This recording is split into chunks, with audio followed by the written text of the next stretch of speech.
Robb Stark stood at the edge of his war tent in River Run, staring into the rain-soaked woods. The war had turned. The Karstarks had abandoned him. The Freys were restless, insulted after the marriage pact was broken. And now whispers came. Walder Frey was sending messages to Tywin Lannister. The young wolf wasn't winning anymore. He was bleeding loyalty, men, and time. Catelyn's voice was low and weary. There's still a chance. If you surrender now, you might save what's left of our house. Robb had never thought he'd consider it bending the knee to Tywin Lannister, the man who ordered the butchery of Ilya Martell's children, who sent Gregor Clegane to burn the Riverlands, who wore warlike armor and peace like a lie. But now, with Arya and Sansa missing, Bran and Rickon presumed dead, and the North crumbling under Bolton rebellion, Robb faced a hard truth. He could die fighting and lose everything, or make peace and live with the cost. So he sent word, a raven to the Red Keep, directly addressed to Lord Tywin Lannister. 3 weeks later, Tywin answered.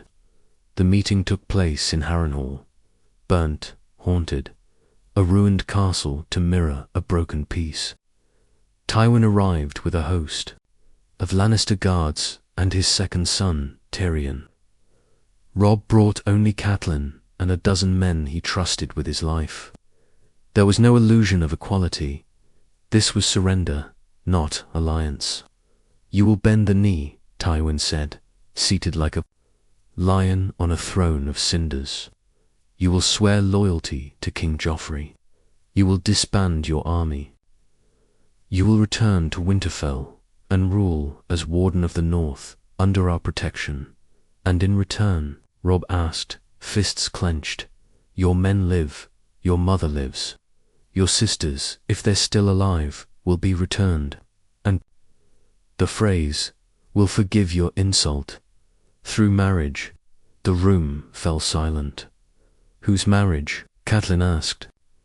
Your lord will marry Rosalind Frey, as originally promised, or there will be no peace. Robb's jaw clenched. He had broken a vow for love. Now he'd have to abandon love for survival.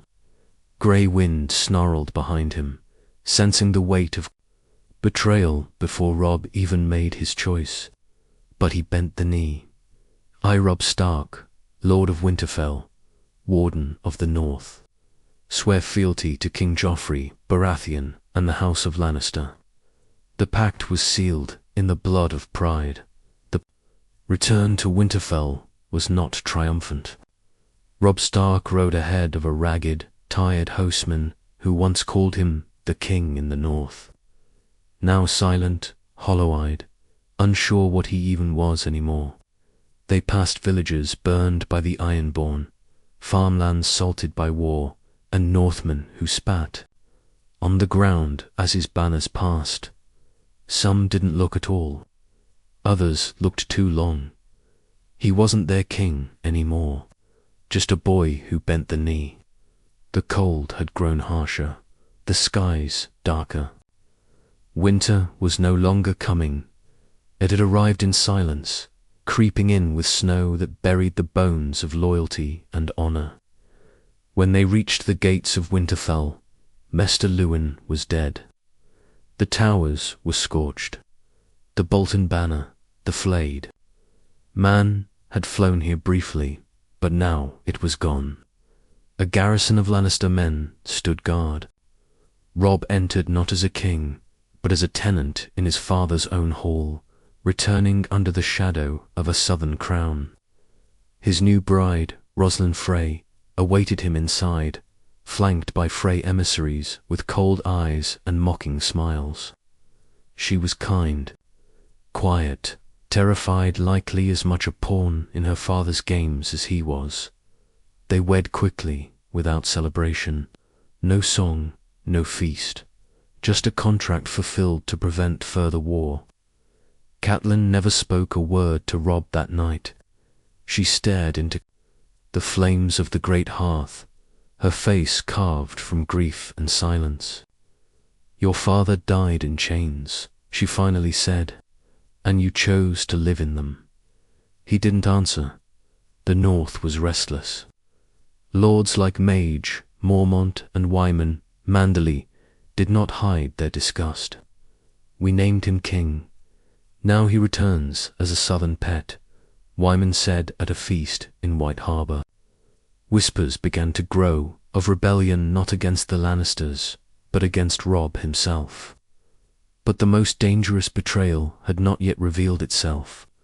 Ramsay Snow, legitimized by royal decree as Ramsay Bolton, had returned to the with Roose Bolton granted the title of Warden of the North for his loyalty during the war. Ramsay now ruled vast parts of the North with brutal efficiency, and he hadn't forgotten Winterfell or Robb Stark. Meanwhile, in King's Landing, Tywin Lannister savoured his quiet victory. With the Stark subdued, his political chessboard was clean. He had broken a rebellion without losing another drop of gold or steel. Even Joffrey had stopped ranting for a few days, amused, perhaps, that the young wolf had whimpered his way home, but Cersei saw something else. "He's a wolf in a lion's cage," she warned. "You don't break Starks. You only give them time to remember who they are." Tywin dismissed her.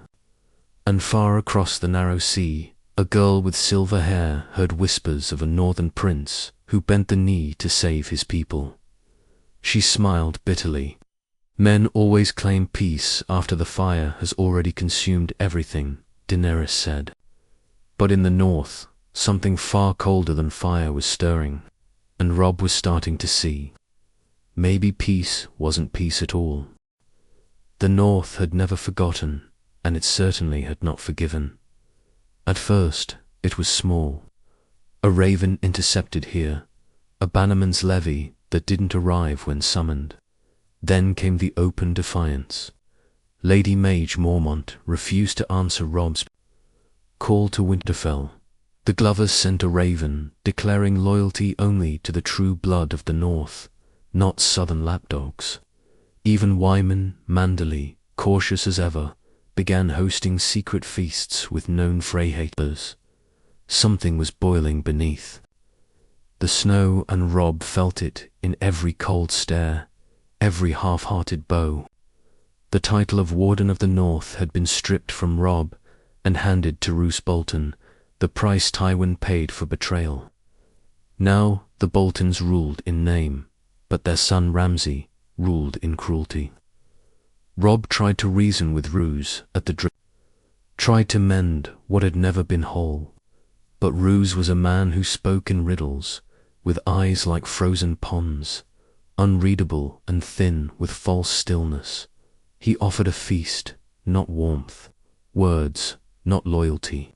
"You've chosen peace, your grace," Roose said with a cruel curl of the lips. "Peace must be maintained, even if it's soaked in blood." That night, Robb caught one of his own men, a Frey, trying to poison Grey Wind. The direwolf survived, but only barely. From that point forward, Robb stopped eating anything not prepared by the Winterfell kitchens and guarded by his mother. Catelyn, meanwhile, grew more and more withdrawn. Her hair grayed faster than war ever aged her. And one night, Robb found her in the crypts beneath Winterfell, kneeling before Ned's tomb. "I used to believe in honor," she whispered. "Now, I believe in survival. And you sacrificed everything to survive." He knelt beside her. "I did it to protect our family." She turned to him slowly. "And yet we are still dying, one piece at a time." Then came the bodies, a shipment, from the Dreadfort heads in boxes, sent with the Bolton seal. Soldiers who once served Robb, Manderley men, a few Karstarks who had returned to swear loyalty again, all flayed, tortured, broken. No message accompanied the shipment. It didn't need one. It was Ramsay's language. He was declaring war without words. And under the Lannister peace pact, Robb could not retaliate. Tywin's condition had been clear. No Stark may raise an army, no wolf may bare its teeth. So Robb did nothing, and the North noticed. Whispers began among the bannermen. Some said Robb was no longer fit to rule. Others claimed he had been bewitched, that his southern wife had dulled his blade and stiffened his spine. At the weeping tower, someone scrawled in blood across the stone. The North remembers, but the final blow came from within. Jon Umber, Gratchin's heir, sent Robb a message that chilled him deeper than the northern wind. Your father died a prisoner. Your brother died a boy. Your sister was lost in Lannister chains. And you live in their shadow, wearing their leash. The North has no king, only ghosts. Robb read the letter 3 times. Then he set it in the hearth and watched it burn. One night, when the snows howled louder than wolves, Catelyn came to him with a letter in her hand. Her eyes were wide, unblinking. It's from the Eyrie, she whispered. From your aunt, Lysa.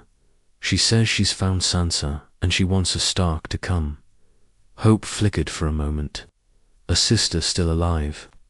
But Robb was no longer a free man. He was shackled by peace, and the Lannisters would never allow a Stark to cross the Vale without a leash. Unless he broke the pact, unless he chose war again. Grey wind growled low in the shadows. The boy who had bent the knee looked into the fire and saw himself rising again, not as a king, not as a servant, but as a wolf. Snow fell like ash the night Robb Stark made his choice. He stood before the ancient weirwood tree in Winterfell's Godswood, wrapped in a black cloak, grey fur about his shoulders, the wind biting against his face like ghosts whispering warnings. The red leaves fluttered. Above him, their eyes watching, judging. Catelyn stood beside him, her face carved in sorrow. If you break this peace, she whispered, they will come for us. Tywin, the Freys, the Boltons. They will not wait this time. They're already coming, Robb said coldly. They just haven't decided which dagger to use. He had read Lysa Arryn's letter 12 times. Sansa was alive, hiding in the Vale, but under Lannister peace, he had no right to ride south, no right to even send a raven without approval. Tywin's leash was tight, so Robb prepared in silence. He summoned Jon, Umber, Wyman, Manderly, Galbart, Glover, and Mage Mormont.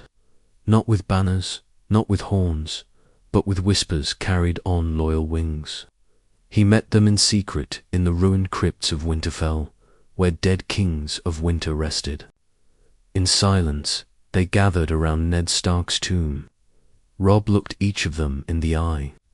I chose peace, he said, and they used it to bleed us quietly. No more, Mage. Mormont's voice was sharp. Then say it. Say the words. He drew his sword and placed it on the stone before his father's statue.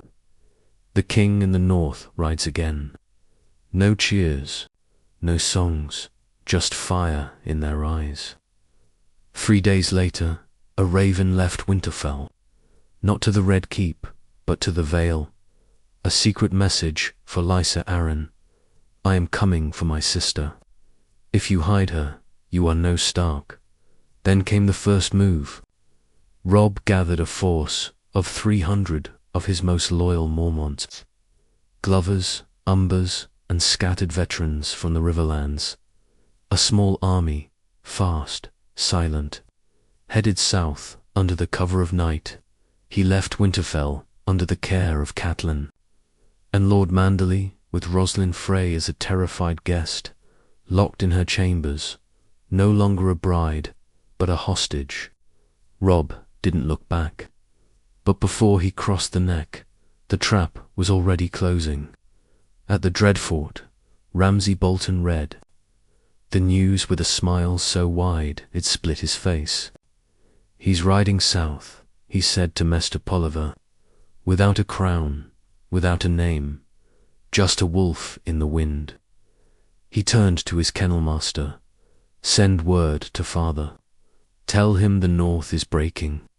Roose Bolton, ever the calculating Shadow, wasted no time. Ravens flew to Casterly Rock, to the Twins, to the Vale. He made it clear, Robb Stark has violated the peace. The pact is broken. Permission to kill the wolf has been granted. At Casterly Rock, Tywin Lannister did not smile. He simply nodded, wrote one letter, and handed it to Sir Kavon. "Let the Freys handle it," he said. "They've waited long enough." In the Vale, Lysa Arryn read Robb's raven with trembling hands. Sansa stood beside her, her face pale, eyes wide. "He's coming," Sansa whispered, "my brother."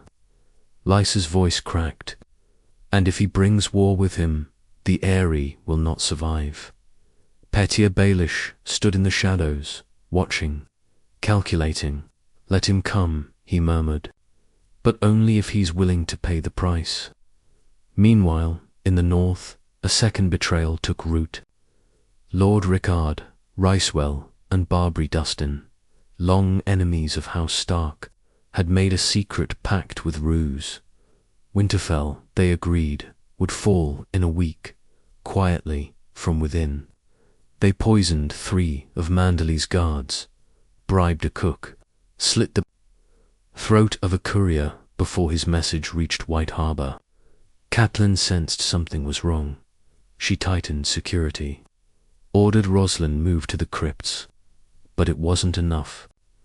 The night before the planned takeover, a rider arrived, covered in blood, half frozen, missing 3 fingers. He collapsed before the great hall and croaked, "They're coming." From the Dreadfort by dawn. The alarm bells of Winterfell never rang. That was the genius of the Boltons. They didn't need to storm the gates. They already owned the keys. At dawn, while the castle still slept under a blanket of frost, Lord Rickard, Ricewell, and Barbary Dustin struck. With a force of less than 100 men and the inside help of corrupted guards, they moved through Winterfell like a shadowy sickness. The outer walls were secured in minutes. The guards poisoned the night before were found foaming. At the mouth, blades untouched. Catelyn was woken by a scream that died too fast. She rose with blade in hand, barefoot, running through the cold stone halls as muffled steel clashed down below. She found Wyman Manderly's son, Wireless, slumped at the base of the stairs, a dagger buried in his spine. They were taking the castle, and they were doing it quietly. She turned back, rushing toward the crypts where Roslin was kept. If they got to her, Robb would lose his last shred of leverage. But as she opened the iron door, she found Roslin, already weeping in the corner, hands bound, with Lord Dustin's men standing over her. They turned toward Catelyn with grins. "Lady Stark," one said, raising his sword, "the North remembers, but not kindly. She fought. Gods, she fought." Grabbed a torch from the wall and drove it into the first man's face. Slammed the crypt gate closed behind her, locking herself inside with Roslin. The men pounded the iron, snarling like dogs. "Get the Mester," one of them shouted. "We'll smoke them out like rats." Above, the great hall burned. The Manderly men who remained loyal were either dead or captured. Lord Manderly himself was taken at sword point, chained, his mouth gagged. The Frey guards smuggled into the kitchens emerged now with crossbows, grinning as they took position on the battlements. By midday, Winterfell belonged to House Bolton. Word travelled faster than fire. Roose sent a raven to Casterly Rock with only 6 words. Winterfell secured. The wolf is cornered. Tywin read the note with a hard sigh and turned to Kavon. Have the Freys ready their knives. If Stark is coming south, we'll bleed him before he reaches Moat Cailin. In the Vale, Lysa Arryn read the same raven, courtesy of Lord Baelish, and clutched it with white-knuckled fingers. I told him, she whispered. He should have stayed leashed. Petyr's eyes narrowed as he watched Sansa cry silently in the corner. He's a Stark, he said softly. They only know how to die proudly. Robb was halfway through the neck when the first raven caught up to him. He tore open the parchment and read it under a pale sun. The words were simple. Winterfell has fallen, Manderly, captured. Your mother surrounded. The world slowed. The blood drained from his face. Grey wind let out a long, mournful howl that echoed through the marshes. Robb clenched the parchment in his fist until it tore. No time to mourn, no time to think. He had 300 men and no home to return to. But the fire inside him, that old king's fury, burned anew. We ride to Moat Cailin, he barked. We'll take it by dusk. Then what? Asked Lord Glover. Even if we break the neck, Winterfell's gone. Robb turned, eyes like sharpened ice. Then we burn the Dreadfort. Then we cut off Bolton's head. Then we take back the north, one corpse at a time. Mage Mormont grunted her approval. Now you speak like a Stark. But deep down, even Robb knew, this was no longer a war of kings. It was a war of vengeance, of ghosts, of blood and snow. And the wolves were running out of places to hide. The march to Moat Cailin was ruthless. Robb didn't ride as a king. He rode as a ghost with steel for bones and vengeance in his veins. The swamps of the neck swallowed lesser men, but his warband pushed through with burning eyes and blood-caked blades. Every step south was marked by a corpse, a Bolton scout dangling from a tree, a Frey messenger stuffed with his own letters, a traitor's head spiked on a pike for crows to pick. When they reached Moat Cailin, the stronghold stood guarded by a Bolton Frey force of nearly 100. But Robb had rage and silence. They struck at midnight, knives in the dark.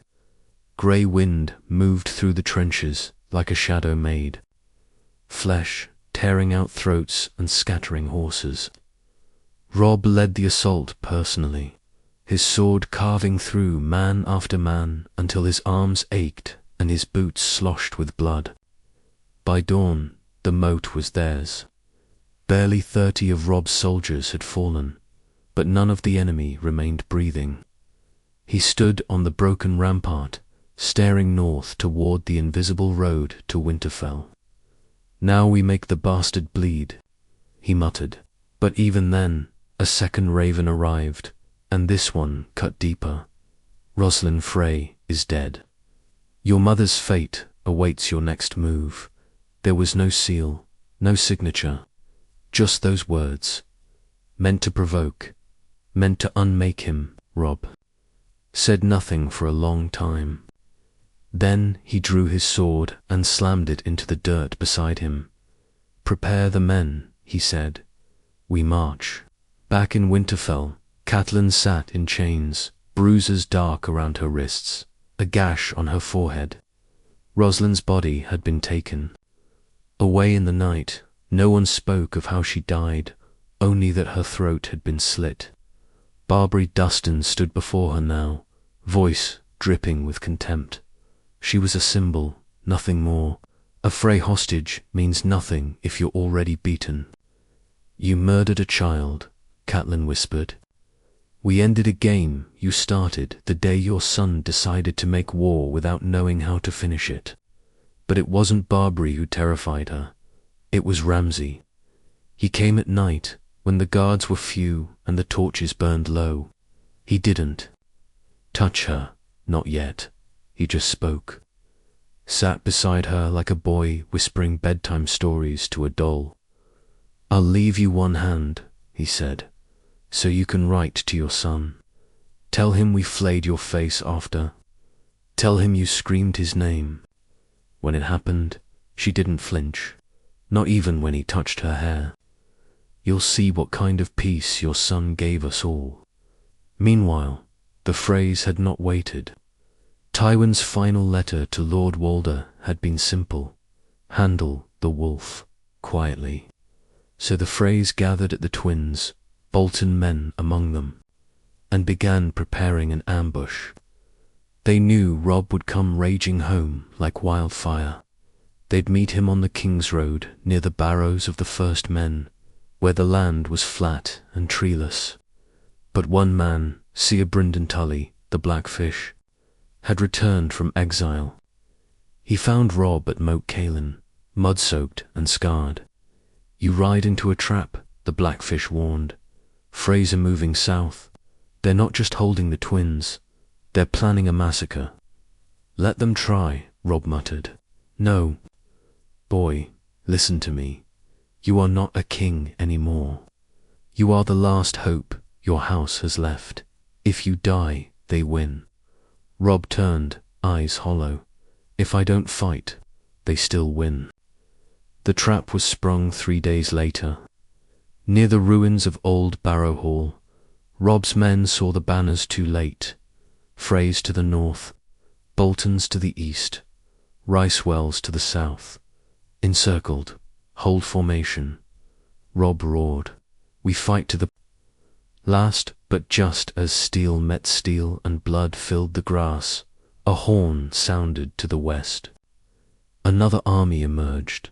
Stag banners, black cloaks, Baratheon men, led not by Stannis, but by Seer Davos, Seaworth, and flying beside the stag, a direwolf banner, faded and torn. Robb Stark, Davos shouted, riding hard through the chaos. Your sister lives. The Vale has opened its gates. Robb's blade stilled. The tide of the battle shifted. The wolves weren't alone anymore. Hope, fragile, sharp and blinding, returned to the field. The battlefield was fire and frost. Robb Stark stood in the center of the chaos, soaked in blood that wasn't his own, sword gritted between bloodied hands. To his left, Seer Davos, Seaworth led a charge of Baratheon men crashing into Frey ranks, like a hammer through wet wood. To his right, Mage Mormont's warriors carved through Ricewell cavalry, their war cries echoing across the open field. The trap had failed, but this wasn't a victory. Not yet. Stannis sent you. Robb shouted over the thunder of hooves as Davos rode to his side. The Onion Knight shook his head. Stannis is dead. Killed outside Winterfell months ago. By the same bastard who wears your crown. Robb's heart stopped. Ramsay, Davos nodded grimly. But we got the girl, Sansa. She's in the Vale now, under the protection of Lord Royce. She sent me to find you. The air left Robb's lungs. Sansa was alive. And Jon, he asked. Davos hesitated. We don't know. He vanished from Castle Black. Some say he was murdered. Others say he rose again. Before Robb could speak, a horn blasted through the morning haze, the Bolton horn. A new line of cavalry approached from the east. Not Freys, not Ricewell's, Bolton's, Ramsay's own. They rode with no formation, just speed and madness. At the front, Ramsay Bolton himself, smiling like a wolf at slaughter. Robb growled low in his throat. He's mine. Back in Winterfell, Catelyn was dragged through the courtyard, her dress torn, one eye swollen shut, blood dried on her lips. She had not broken, not even when they slit Roslin's throat in front of her, not even when they forced her to watch her guards hanged. But now Ramsay wanted a final message sent to Robb. String her up, he told his men. Above the gate, flay her arms, just enough to show him what peace brought us. Barbary Dustin hesitated. We kill her now, we lose our shield. We already lost it, Ramsay growled. The wolf comes with fire in his eyes. The only thing we can send him now is fear. So they bound her, raised her above the gate tower, blood dripping from flayed skin. She didn't scream, she didn't plead. She just stared forward, jaw clenched, eyes burning with the fury of old gods. Back at Barrow Hall, the battle had turned. The Freys were retreating, the rice wells lay in ruin. The northern wind turned in the Starks' favour again. Robb dismounted, grey wind at his side. He walked through the bloody snow toward Ramsay, who sat laughing over a pile of broken corpses. I was hoping you'd live, Ramsay said, eyes wild. I've made you a gift. He tossed something into the snow. It was Manderly's severed hand, ring still on the finger. Robb didn't speak. He just charged. Their blades clashed hard. Once, twice, then again, Robb heavier, more focused. Ramsay was quick, unorthodox, brutal, slashing low, aiming for knees and guts. Grey wind lunged, forcing Ramsay to spin away, but not before Robb's blade sliced across his ribs. You lost your crown, your home, your pride, Ramsay sneered. What's left for you to save? My blood, Robb growled, and yours, to spill. He tackled Ramsay to the ground, sword locked with dagger, fists swinging. Ramsay screamed as grey wind tore into his shoulder, but somehow slipped free, fleeing toward his retreating line. Let him go, Davos called. We have the castle to retake. But Robb's eyes were locked on Winterfell's gate, on the figure bound above it. He knew that posture. Kneel, he roared. Aim for the gate tower. Archers now. Davos moved beside him. Gods, is that? It's my mother, Robb hissed. The march to Winterfell was a sprint. Ramsay had retreated behind the walls, bloodied, screaming orders. He knew they were coming fast, and his time was short. Inside the gate tower, Catelyn blinked back, the blood clouding her vision. A young servant girl, one who'd remained loyal to House Stark in silence, crept behind the guards and sliced her bindings with shaking hands. They're coming, milady, she whispered. The young wolf comes with fire. Catelyn fell to the floor, too weak to speak, but alive. And below, Robb Stark looked upon the walls of his home with hatred and love braided so tightly he could barely breathe. Grey wind, he said softly, resting a hand on the beast's fur.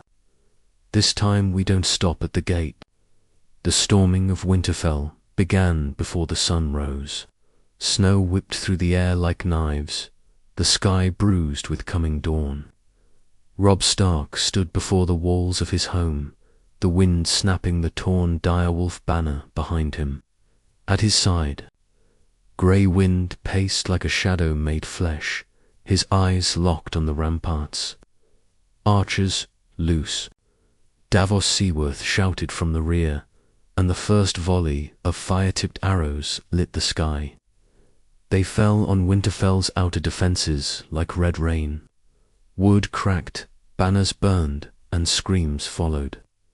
Inside, Ramsay Bolton screamed orders. No one obeyed. Half his men were dead or fled, the rest too afraid to face what now came for them. A king returned from disgrace, from surrender, from silence. The wolf they thought they had caged. But it wasn't rage that moved Robb as he charged. It was love. Love for his mother, barely alive. Love for Sansa, waiting in the Vale. Love for his brothers, lost to the snow. Love for his father, who built Winterfell stone by stone on a foundation of honor, an honor that Robb had betrayed, then earned back in blood. They breached the main gate with a ram made from fallen weirwood limbs. Grey Wind leaped first, tearing into a Bolton guard's throat. Robb followed, sword glinting red in the firelight. Every hall echoed with violence.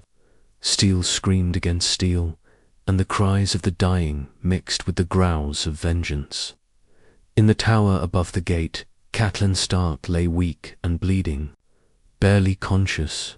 But when the door burst open and Robb knelt at her side, she whispered his name with a cracked smile. "You came back. I never left," he said, lifting her carefully. "They only thought they broke us." Ramsay made his last stand in the great hall of Winterfell. He'd set fire to the banners, shattered the Stark sigil above the hearth, and dragged a Frey boy in front of him as a human shield. "You're not a king," Ramsay said, eyes wild. "You're just a crippled dog crawling back to the house you pissed on." Robb said nothing, just stared.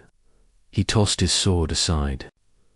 "I'm not going to kill you with steel," he said. "That's too fast." Grey Wind stepped forward. Ramsay's bravado shattered. "No, no, not the beast," the direwolf pounced. It wasn't quick, it wasn't clean, but it was justice. By nightfall, Winterfell was free. Catelyn lay in the maester's care, her wounds grave but survivable.